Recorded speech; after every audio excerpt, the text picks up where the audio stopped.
Selection statements.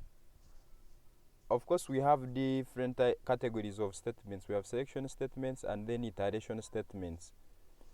Selection statements, they help in decision making, while iteration, or what you can call looping statements, they help in executing statements repeatedly. But for this class specifically, we are just going to look at selection statements. So just like I've said, selection statements are decision making statements. You are writing your code and you want to make a decision. What do? We are saying these are also known as decision making statements. Okay, they help you in making decisions. So they allow the program to execute different blocks of code based on certain conditions. Okay, of course, if you're to make a decision, you have to have a condition in place, or condition is in place. If you want to go and eat from a specific restaurant, you ask yourself, can you afford that restaurant? That's a condition. If you can, then you proceed. If you don't afford, then you can't go. So every time you have a decision to make, then you expect that you have a condition at hand. And so the selection statements, they allow the program to execute different blocks of code based on certain conditions. So these statements, they control the flow of the program by selecting which code path to execute, okay, or to follow. So if you have different paths, maybe path A, path B, and we are saying that for a specific path to be executed, then a certain condition must be met. If we say that if you're to vote, you must be, for example, be above 18, that means that for someone to go and vote, that is the path to go and vote, then you must meet the condition which is you must be above 18. So they control the flow of the program. So we have different types of selection statements. One is what we call if statement. The next is what we call if else statement. Okay. The third one is what we call nested if statement. The fourth one is what we call if else if ladder statement. Okay. The fifth one is what we call the switch statement. And lastly, we will look at what we call ternary operator. Okay, ternary operator. So under switch statement, under selection statements, we have these statements: the if statement, the if else statement, then we have what we call the nested if, then we have what we call the if else if ladder statement, then we have what we call the switch statement, and then finally the ternary operator. So we're going to look at each of these statements. Now we can start with the if statement. Okay, now with the if statement, the if statement executes a block of code only if the condition is true, only if the specified condition is what? True. Executes statement, or can be statements based on what you have there. Execute statement or statements only if this statement can also be called block of code. Okay, block of code if the specified condition is true. Okay, the specified condition is true. The syntax is, it is if brackets condition, then you open brackets, then inside here you put what we call block of code. So this is what we call the syntax of the if statement. You can come here and say syntax of the the if statement. What do? You say if brackets the condition, then block of code, or the statements that you want to execute if the condition is true. So an example would be if a person, I just want to get, assume you want to go and eat, okay? But we are saying that you only eat if you're hungry. Let me see if I can use another example. We can say that you passed only if you're above 50. Okay, so we can say, we can get a score. We say int score equals maybe 55. Then we say if score is greater or equal to 50, then we can say system.out.print line, then we say you have passed. Remember, we are looking at only the if statement, not if else, if. So we are saying that the if statement executes, I can pick this as well and make sure it's within. Okay, the if statement executes the block of code or statements if the specified condition is true. So the statement that says you have passed the examination will only be executed if this condition is true, if the score is above, if the condition is above, if the score is above 50 or is greater or equal to 50. So when you execute this, we expect that this will be true because the score is 55, and we are saying that this statement will be executed if the score is above, is greater or equal to 50. So that's why you're seeing this statement, you have passed the examination. We can use scanf to make our program dynamic. Can in this case try to import, to use the scanner class. Scanner input equals new scanner, then system.in. So all we have to do is to come here and we import java.util.scanner. okay, yeah.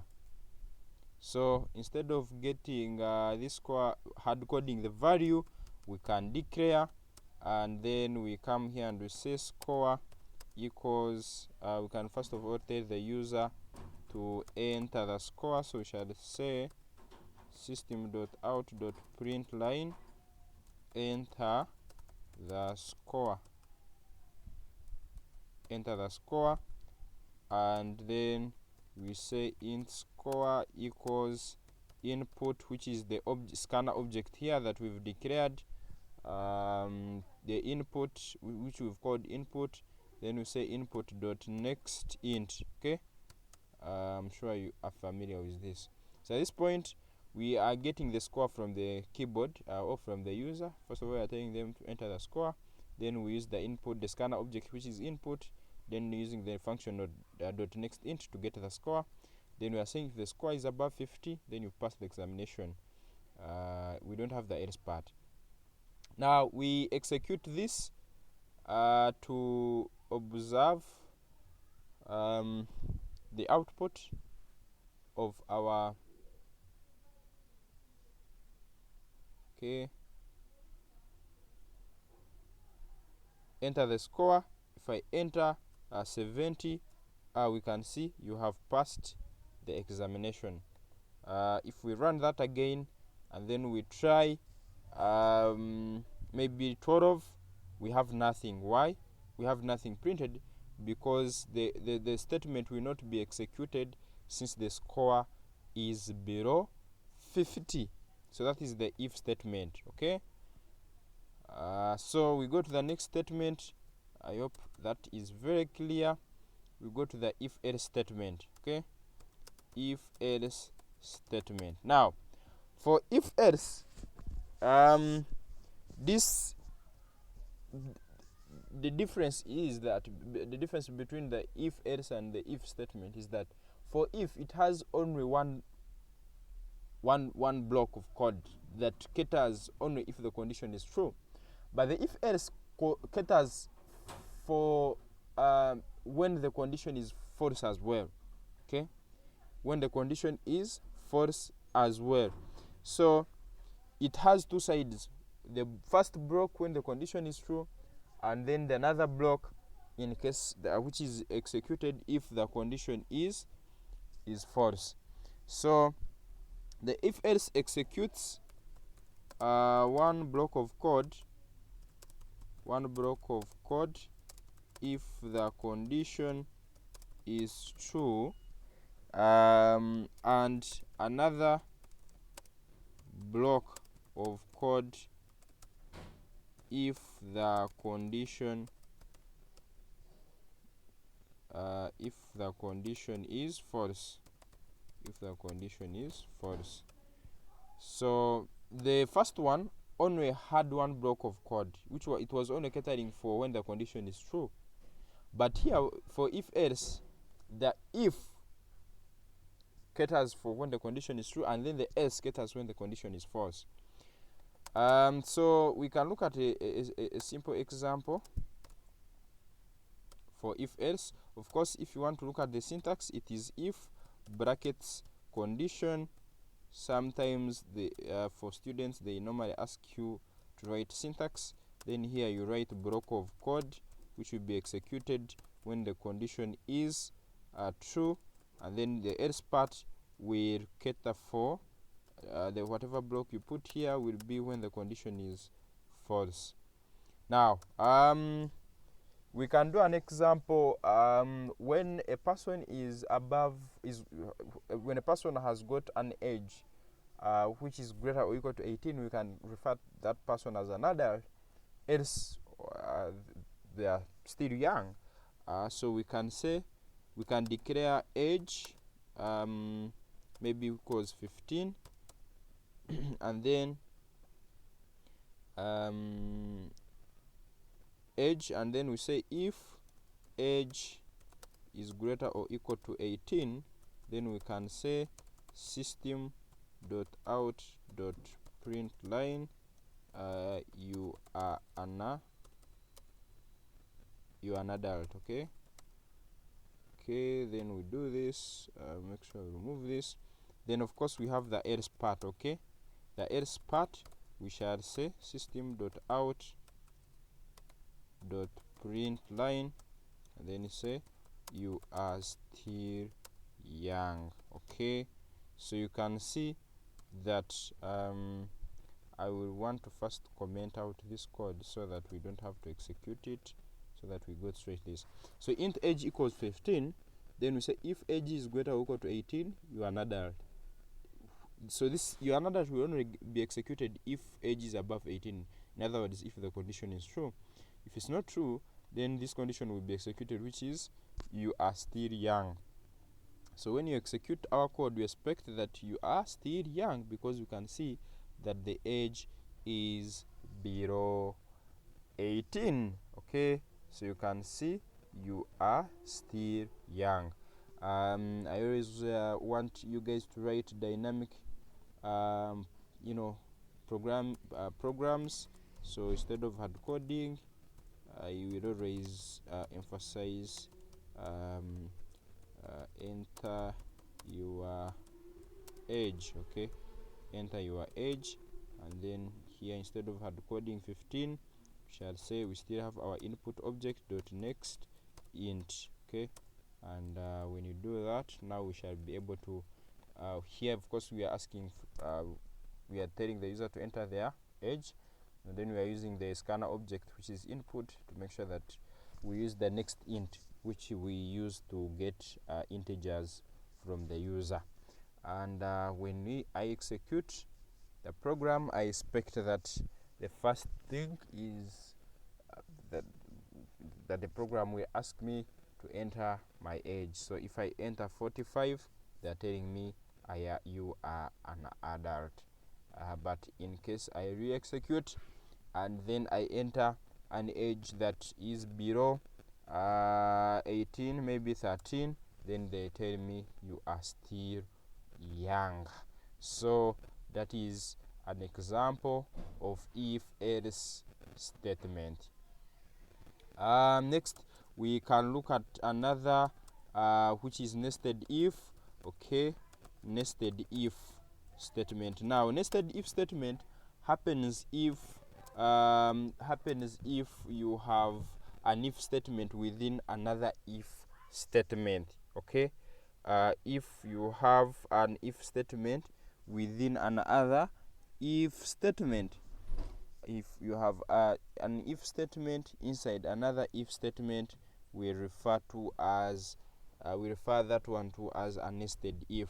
Here you have an if statement within another if statement. Okay, so you can have something like maybe syntax can be if condition.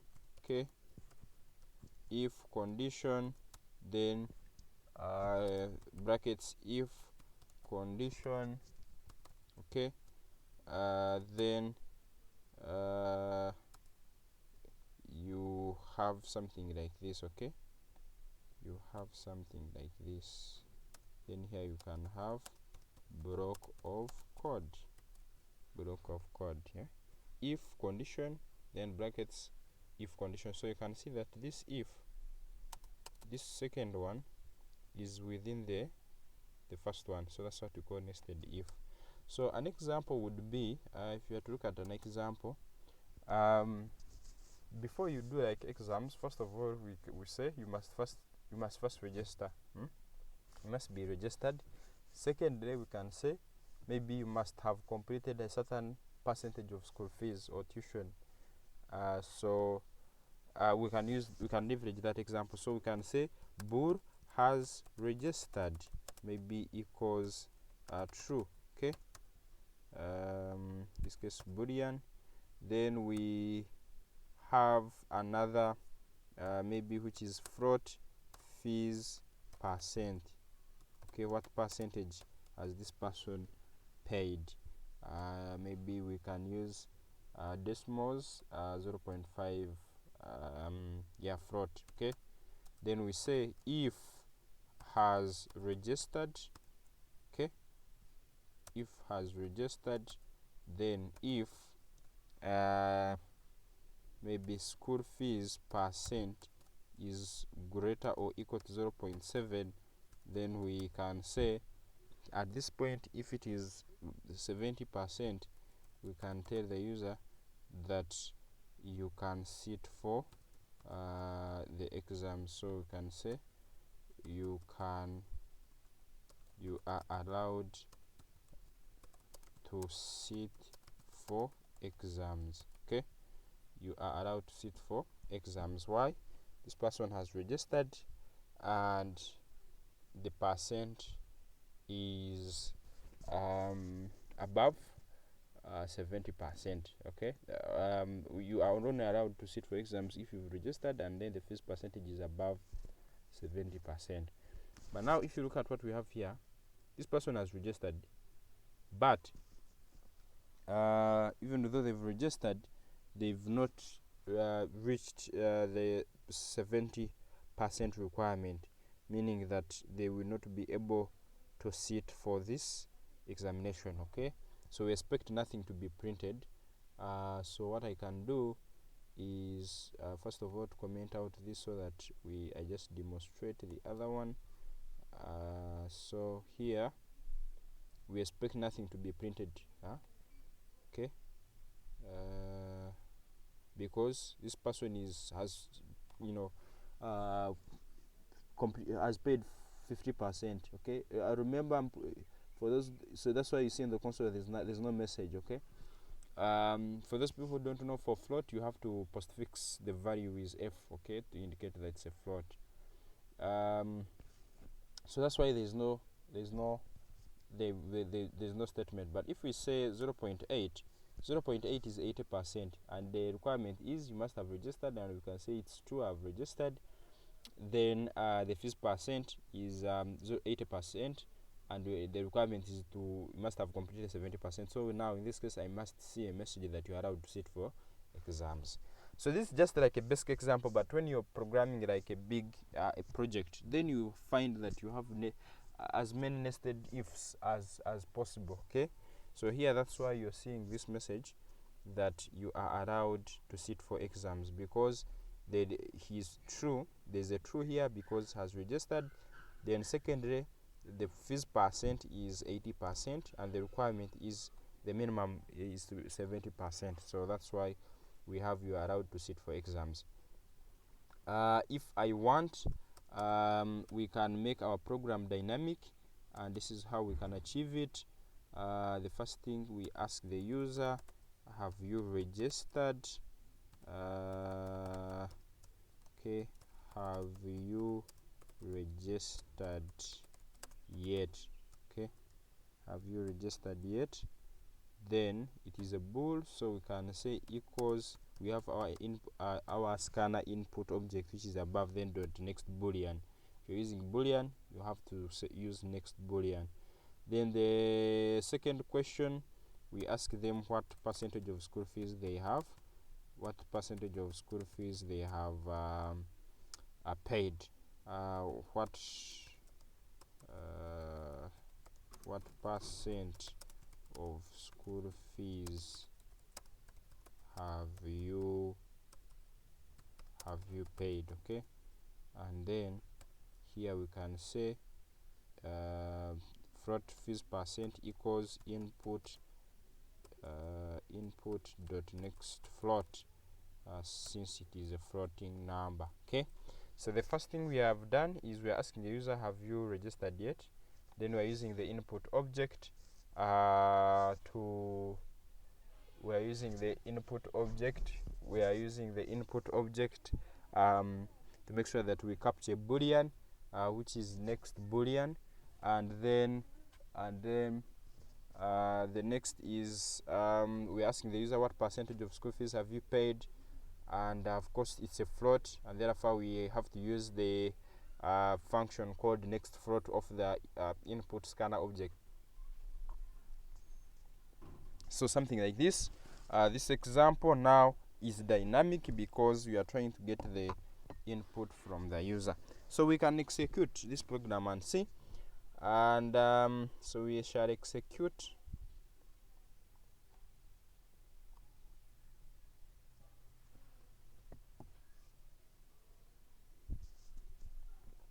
They ask me, have you registered yet? Then I say true. Then what percentage of school fees have you paid?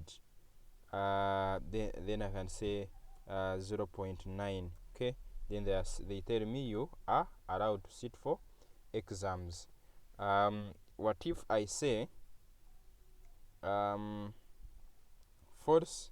Okay, have you registered yet? False. What school fees have you made? Maybe 0.6. Then there is no message. Why? They are not telling me that you are allowed to sit for exams, because first of all, I haven't registered. It's false. Next is because the percentage of school fees that I've paid is 60%, which is below the threshold, which is 70%. So that's an example of the nested if. A nested if is a basic example. You have an if within you have an if within an if. Okay, as you can see that this if, which is checking for school fees payment, is in an outer if that checks if a user is registered. Okay, so that's an example for nested if. Next is what we call the if else if ladder. Okay, the if else if ladder. I hope this is not new to you. This is normally important. This statement is very important when you have multiple conditions to check. Assume you have multiple conditions to check. Then what you use the else if ladder. Okay, use it if you have multiple conditions to check. Okay, so an example is if you have marks. Okay, if someone is above 90, maybe we give them A plus. If someone is greater above 80, this is a grading system. You have very many conditions to check. Maybe A. If someone is has scored greater or equal to 75, maybe 75 to 80, this becomes maybe a B plus. Greater or equal to 70 to 75, this becomes a B. So you have multiple conditions. Okay, greater or equal to 65, yes, it becomes a C plus, etc. So you have multiple conditions to check. Maybe 90 to 100, 80 to 90, A, 75 to 80, a B plus. So here you can apply an if else if. So an if else if, of course, if you write the syntax, which is very important that you should be familiar with it. One, it is if condition. Okay, then you have a block of code here that you will execute. Then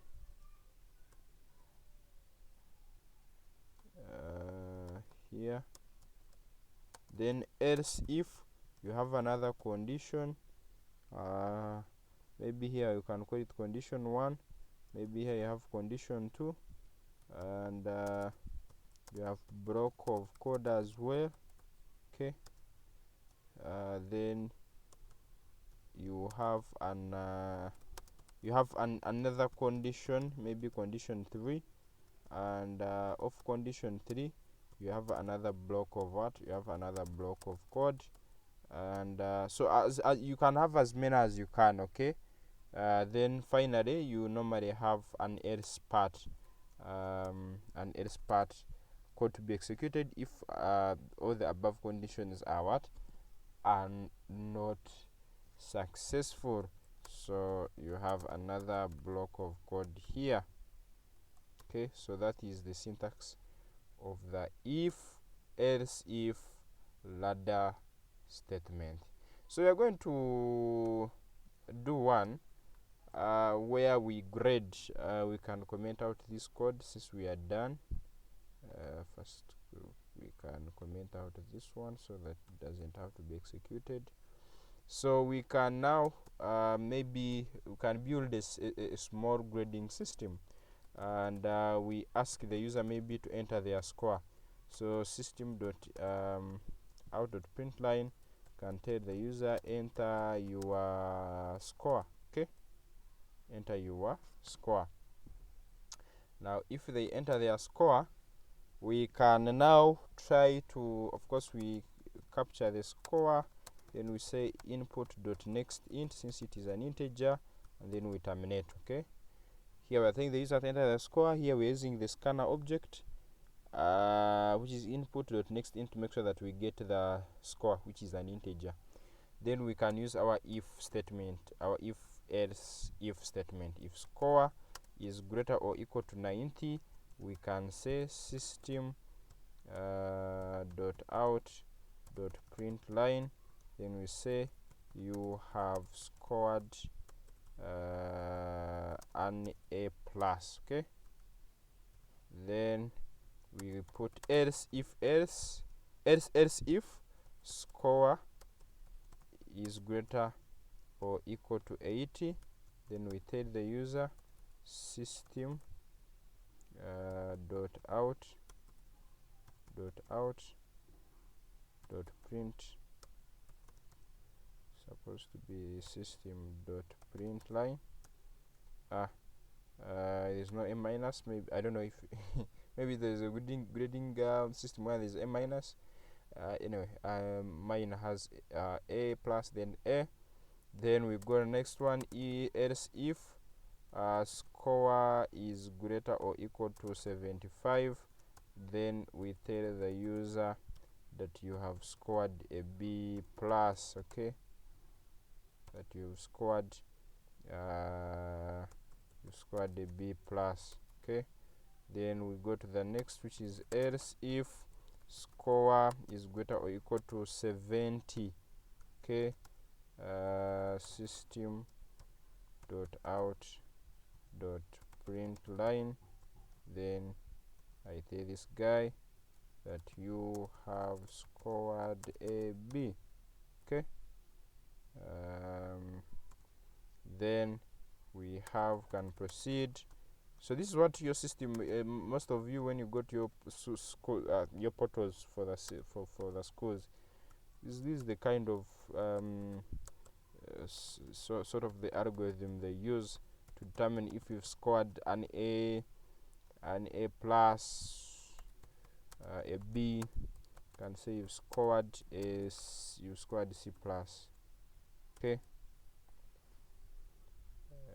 Why did you need to put these? Okay, you terminate. We can proceed and say else if score, this is lowercase, is greater or equal to 60, then we can say system dot out dot print line, then we say you have scored C. Okay, then so you can see that we have very many conditions. When you have very many conditions, multiple choices or conditions, it's very important to use system dot out dot print line, and then you say you have scored, I don't know if there is D plus. I don't know some of the things, I don't know. Greater or equal to 50, then we can say system dot out dot print line, then you say you have scored D. Okay, then else, this we have else. If there is no condition that is met there, if it's not above 50 and not above, then you have scored F. I think there is F, yeah. You have scored F, or you have failed. Can say, and you have failed.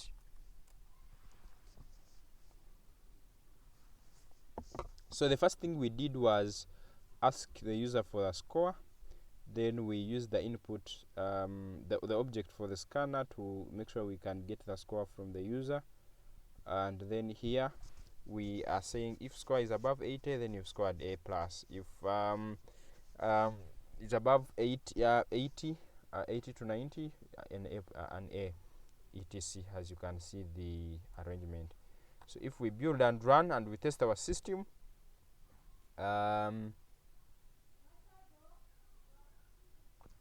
we expect no bugs, and they ask me what is your score. If I put 95, okay, if I put 95, then they should tell me that I've scored an A plus. Okay, so if I come here and say this, that's why they're saying I have scored an A plus. If I run again and I put a 74, what do you think a 74 would be? That would be a B, because if you are to score a B plus, you must be 75 and above. But a 74 is greater or equal to 70, so it must be a B. So if I put a 74, that's why they are telling me you have scored B. If I put 22, they should tell me, you guy, you have scored an F and you have failed. Okay, because it is below 50.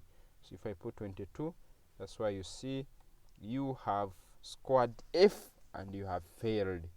So that's how we apply the if, else, if ladder statement in Java. So now we are remaining with two. The second last is what we call a switch statement.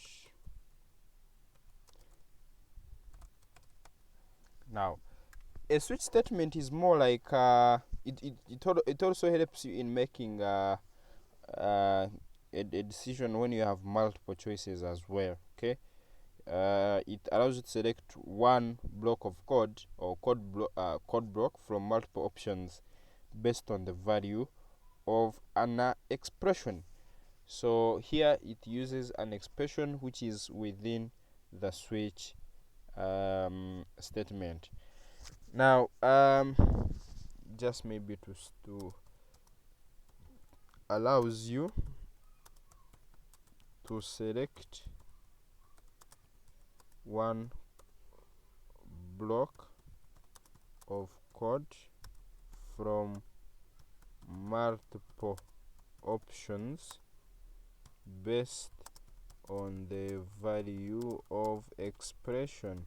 Now this is what we have. The syntax for the switch is you have switch, okay, then you have expression, okay, then of course you have to open the brackets, then you have we use case.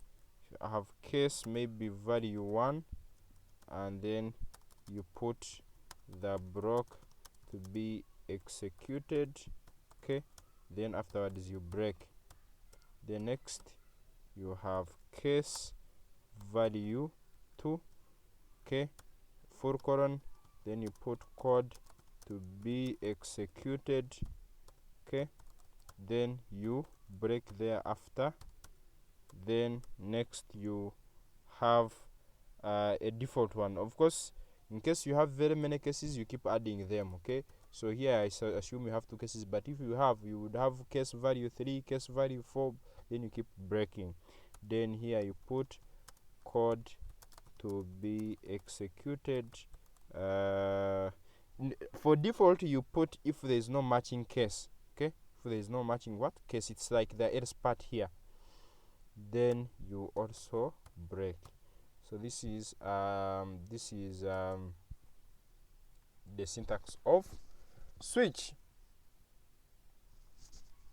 So we can go ahead and do an example. Assume we want to do a simple example of a calculator where you put an operation and then it automatically either adds values or subtracts based on the operation you've added.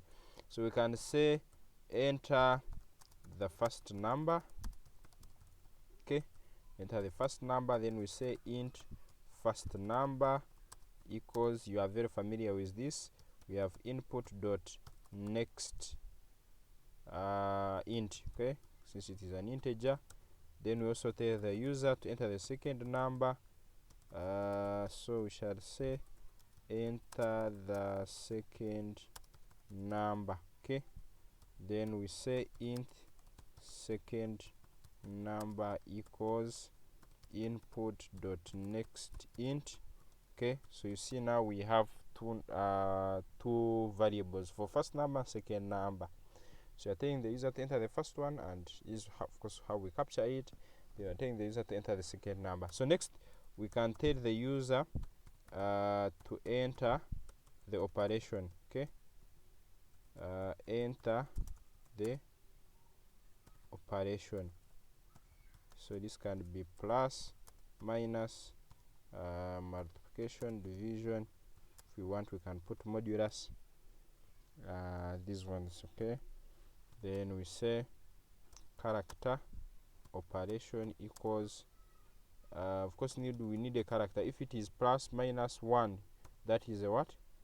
That is that is 1. Then we say at character 0, because we need the one at position 0, the first index, of course. If they put like something like plus plus, then we'll be interested in the first one. Now since we have the first number, second number, and the operation, this operation, it's a character. Remember, character is 1. It's a single, like can be a, b, or plus or minus. So here we shall allow the user to enter plus or minus and what, so that we can choose the operation. Now we put switch, then if you look at this, we have the expression. Now in this case, our expression is the op, which is the operator, okay, which is the what? Operator. Then case 1, our case now, case value 1, the value 1 that we have is going to be a plus. It's a character, okay. When it's a character, what do we do? And it's a plus, then we add the numbers. So we can say system dot out dot print. Can use printf, and what can we do? We can add the values plus percentage %d equals percentage %d. Okay, and then we put, remember you can also use printf in Java. Most of you, I think you're familiar with print line, but you can also use printf, then use the percent, just like in what, in C. So here we shall first put first number so that it replaces this, then plus second number, second number, then equals percentage %d. So it will be this plus this. So here we are expect first number plus second number. Okay, then we terminate. So if you are, then we next we break. Of course you have to break. Next is case minus. What do? We say system dot, in this case it's just subtracting percentage %d minus percentage %d equals percentage %d. So this, the percentage %d, the first one is for the first number, then this one is for the second number, then here the next one equals percentage %d, which should be the first number minus second number. Then we break. Okay, so I should not suffer. The next is obvious. I wish this guy can autocomplete for me, since I'm teaching simple things that people have already understood. Okay, if you don't, I will do it myself. Percentage %d equals percentage %d, and then comma first number, then second number,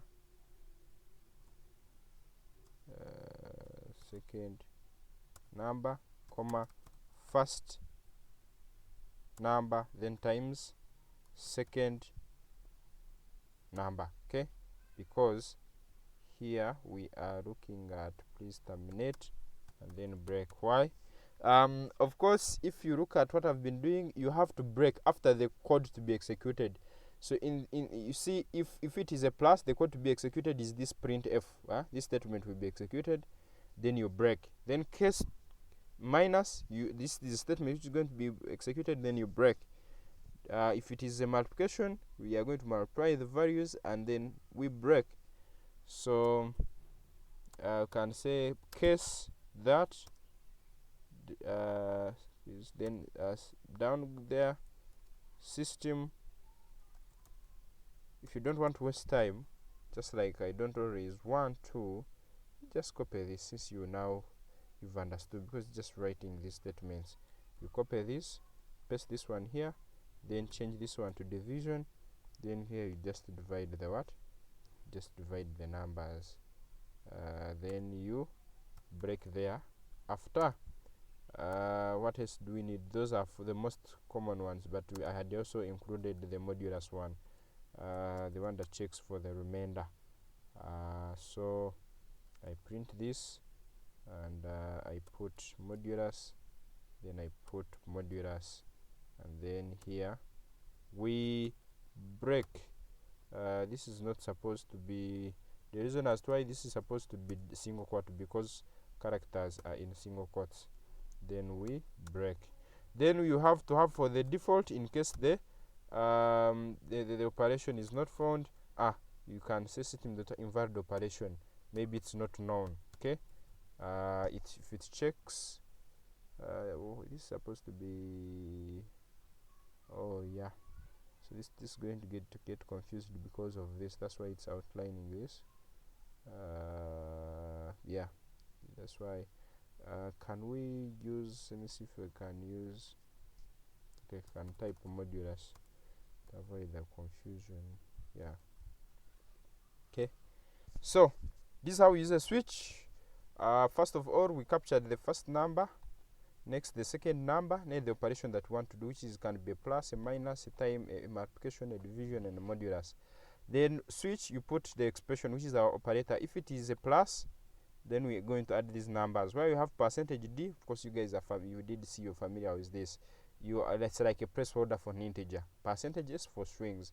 So whatever the percentage D will be replaced by the first number, but the second one will be the second number, and then the next percentage D will be the summation for the numbers. So I'll just first comment out this one for this, and then I execute our code.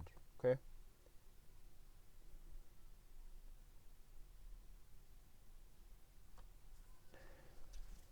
So they will ask me what is the first number, maybe I say 12. What is the second number, maybe I say 4.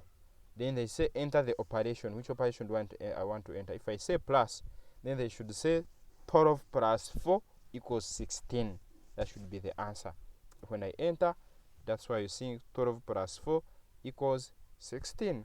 Why? Is because we entered, of course, these two numbers, and then the operator that I've entered is this plus. So the path which will be executed, the code of block, is when the case is a plus, and so this we will just add. We can demonstrate. I can just rerun, re-execute, and we say another one, maybe 15 and maybe 5. And when I say minus, it should subtract them. So you say 15 minus 5 equals 10. Okay. If we try another one for a valid case, if I say at maybe 10 and then 2, so then I choose multiplication. So that should be 110 times 2 equals 220, as you can see it here. Okay. What if we enter an operation that does not exist? Okay, that we just don't know. So we can say 12, maybe 3, and I say R. R is not amongst our operators that we've defined, so it should say invalid operation. Okay, that's why it is saying invalid operation. So that's how you can use a switch statement. Okay. We first got the first number, second number, then we used our switch statement. So I can comment out this. Okay. Lastly, we can look at the ternary operator. Okay, we can look at the ternary. Now the ternary operator is used to just simplify the if-else statement. If you know how we saw an if-else statement, then the ternary operator is the shorthand of doing if-else. It's a shorthand to write if what? The if-else statement. Okay. So I can say I'm just going to show you an example. Assume int. We are going to do something here. Int number. Okay. We say equals 4. Then we say if. I'm going to first give you an example of using if else. If number modulus 2 equals to 0, then we say system.out.println. Then we say we can concatenate the value. So here we'll say number plus is an even number. Okay. Then else I say system.out.println. Then we say you will have concatenate this value, then put a plus. Then I see this is not an event, should be an even number. We shall say is not an even number. Okay, and then we terminate here. We can use our scanner class to make sure that we get the values from the keyboard. Then we say enter the number. Okay, then we terminate. Then here we say input .next int. Okay, so now First of all, what we've done, we are telling the user to enter the number. Of course, we are using the input, the object input, which is for the scanner, to get the number. Then we are, of course, for any number that is divisible by 2, or when divided by 2, when the remainder is 0, it's an even number. So if we run this,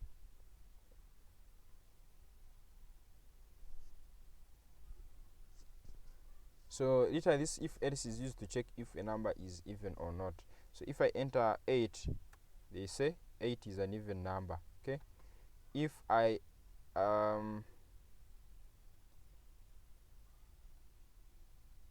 enter 5, they say 5 is not an even what?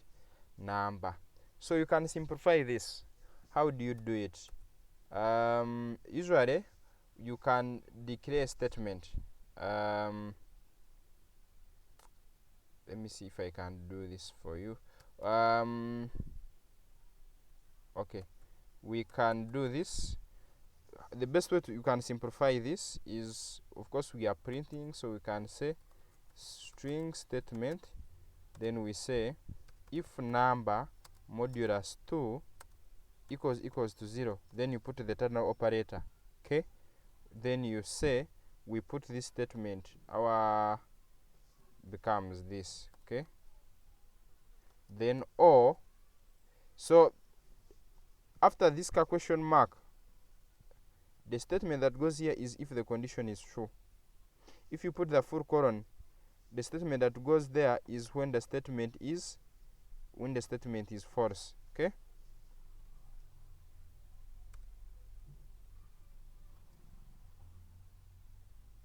yeah, yes.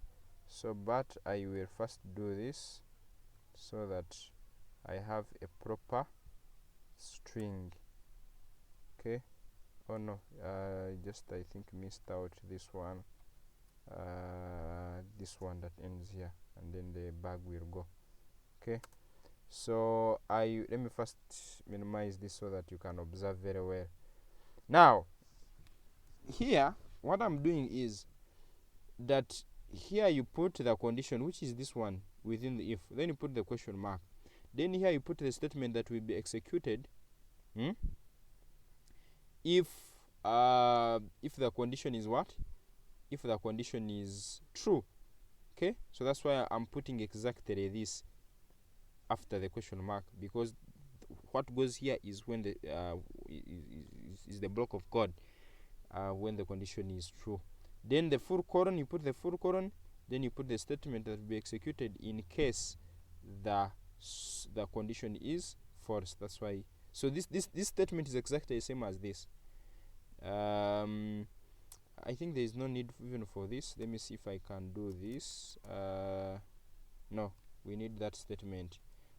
Then we can come here and print system dot out dot print line, then we put our statement. Okay, so I will comment out this. These two are equal, because that's why we are saying that the ternary operator is a shorthand. Imagine you wrote this in how many lines? 1, 2, 3, 4, 5, but this one you're just writing it in actually in 1 line or 2. So that's why they say it's a shorthand. Now let's check if it is the same thing. If it yields the same results. So if we execute and then we say enter the number and we say 10, then they tell us 10 is an even number. Then we run it again to test another one. Maybe we put 11, then they say 11 is not an even number. So you can see it's the same, that we are using the ternary operator. So you put the condition, then you put the number, the statement that is going to be executed if the condition is true, then full colon, you put the statement that will be executed if the condition is false. So this is where, by the way, you differentiate if a programmer is good or not. Someone first write this, you'll be like, this is an amateur. Like, you just simplify in a shorthand, because you're not interested in producing a bulk of code to demonstrate that you know coding. No, a simple code for you to you even reduce the code pace. So these are some of the tricks you need to know. So this session, it means that we've come to the end. We've looked at the if statement, the if else, the nested if, the if else if ladder, the switch statement, and then the ternary operator. And these are what we call the selection statements in Java. Okay, this is what we call the, so I can comment out our code so that we where did I we can uncomment so that we have our 4 examples. So that's the first one, which was the first one for entering that, and then this is the next one, which was for if else. Okay, yeah, so the first one was checking, enter the score, and then we say score greater or equal to 50, then we print this statement. That is if statement. Then the if else has the else part.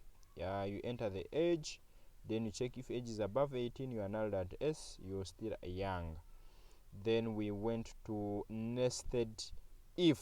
Okay, nested if, we said if you have an if within another if, so you are checking the school fees percentage paid. The that if statement is within if the student has registered. Then we went to the if else if ladder, and then we did like a small grading system where a user would enter the score. And do we have this already declared somewhere? Where was it declared? Here. So we can say max, enter your max. You can use max just to, because you should not have duplicate variables in the same program. So that was if else if ladder. Then we went to our switch statement here, which is this. Okay, which is that.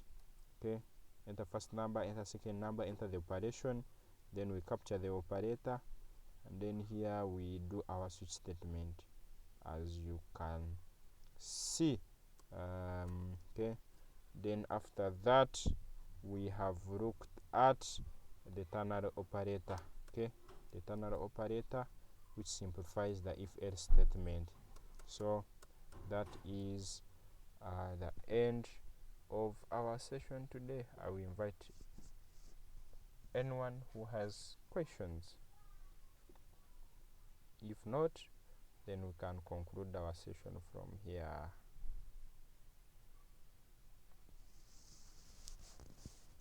If it was very clear, you can give the thumbs up, and I know, yeah, guys have gotten the content, and then yeah, we stop from there. Thumbs up, Samuel, Elton, I can see those ones have understood. Peter, it was very clear. so oh, that's good to hear. So yeah, It was very clear. that's nice. Yes, Doreen, you can go ahead and ask. Good afternoon. Good afternoon, Doreen. Hello. Good Yes, afternoon. I can hear you. Good afternoon.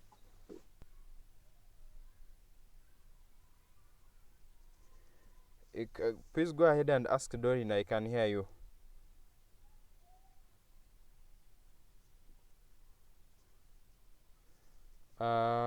I think Doreen has network Or the issues. interview. Can you please repeat your question or what you're saying? I can't hear you.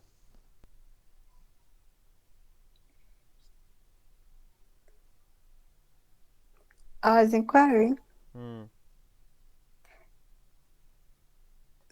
how someone declares the data types for the calculator, because sometimes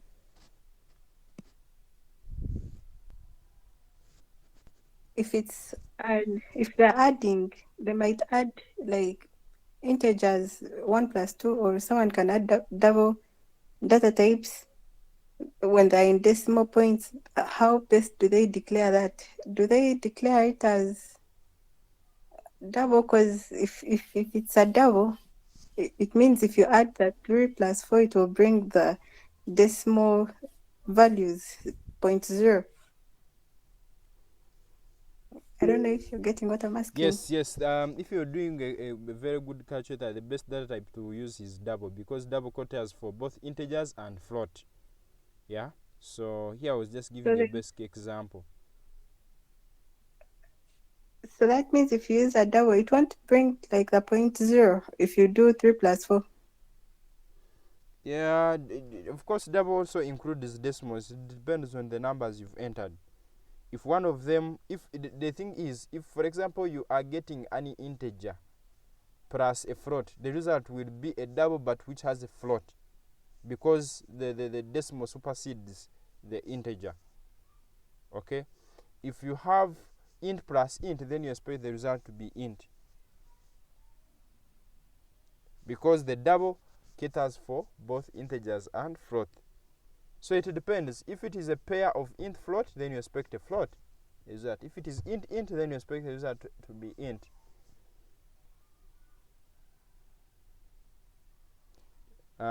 Does that answer your question, Dorian? Not exactly. I mean, Mm. on a calculator, I Yes. can do 58 maybe plus 1, and they'll bring it as 59 as an integer. Then I can do 2, maybe 2.5 plus 3.6, and it brings in the other what, but it's all addition. Mm-hmm. So if I do the integers alone, it will come as an integer. But then, what if? Wait, no, it answers my question. I've seen it. You've seen it. Yeah. Okay. So if it is int int, it will be int. If it is int, if it is like 5 plus 6.5, then the result will be 11.5, which is a float, because a double already caters for both. So it depends on which pair have you used. Okay. So did I hear anyone?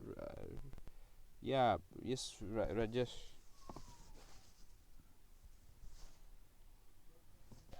Yes, sir. Mm. For me, my question was, Mm. when we are declaring the data types for variables, Mm. don't we have to look at memory management and be like, at this point, am I supposed to be using a double or an integer, because we are saving on the memory usage of the actual system? That is Uh, my major question there. the issue. Because at the end of it all, you are making a program that has to run smoothly. Now, if it is very heavy and it is taking up resources because maybe there is unused space or unused resource, like an unused resource, but it is hogging it at that moment, What isn't should that a problem? what should drive the choice? What should drive the choice is not the space. What should drive the choice is the problem you're trying to solve. For example, if it is the bank, are you going to say let me use int because int accommodates small numbers, and then you forget that when you're dealing with money, you can have decimals. So it's not about space, because as a company you can increase resources. What matters is the problem. Are you solving the problem? If you're solving a problem, you find it's suitable to use int because it suits the problem, then well and good. But you should not prioritize space than the solution to the problem. I'm giving you an example. You will not use an integer in a bank and you say you're using integer because I will not waste space, and then you forget that in a bank money can also include decimal points. Do I answer your question? Do you see that? I see what you mean, Mm. but what about in cases whereby now, like the Java language? What if you're building for hardware systems Mm-hmm. and you need to think about performance, not just space but performance? And now you're maybe giving like long ints or doubles in places where even an integer or even a float itself can work. Wouldn't Um, that be like something that you have to look at? no, I think the data types. When you use a Mm, float double, does not mean that in memory it will occupy a bigger space. No, it means that the range of values that it accepts. When you use an int, mm, and a double has a range of numbers. It's like when you have rooms. One room can accept maybe bigger huge volumes of people, and then another one can accept maybe a smaller number. It's about which number can go into what. There are limits. If you use like an integer, there are numbers that cannot be accommodated in in integer as a data type. But it doesn't mean that you're looking at the space in memory. No, you're looking at the range of numbers that can be accommodated in that data type. Okay, sir. Now I understand what you mean. Yes. So that's where the difference is. When you use double, it doesn't mean that if you say double x equals 2, that means that 2 is going to occupy a bigger space in memory. No. It means that data type, you can say double x equals 1 million, a bigger value, because that bigger value can be accommodated in double as a data type. Okay. Thank you, sir. Any other question? Okay. Any other question? Any other question before we close this off? Fred touched us. Let me see. People have attended. Revi, Dorian, Peter, Ayrton, Fred, Aina. This Peter Senabulianga is very new to me. Then Rajesh, Samuel. Okay. So that's it, guys. One last Sir, chance. Yes. On line 144, maybe just help me explain it. Here you're capturing the character at the first index. It's like when you have an array. Let's say someone has entered. Of course, next is you input dot next is to capture a string. Let's say someone has entered like Rajesh. Okay, because it is a character is supposed to have one. It's supposed to be one, not like when you have a group of characters, it becomes a string. And so we know that input dot next will capture a string. But for us, we are interested in only one character. So it will come and only capture the one at index 0, which is the first one. Is that clear? Okay. Yes. Yes, so it will only capture AR, even if you put Rajesh, because input.next helps you to input a string.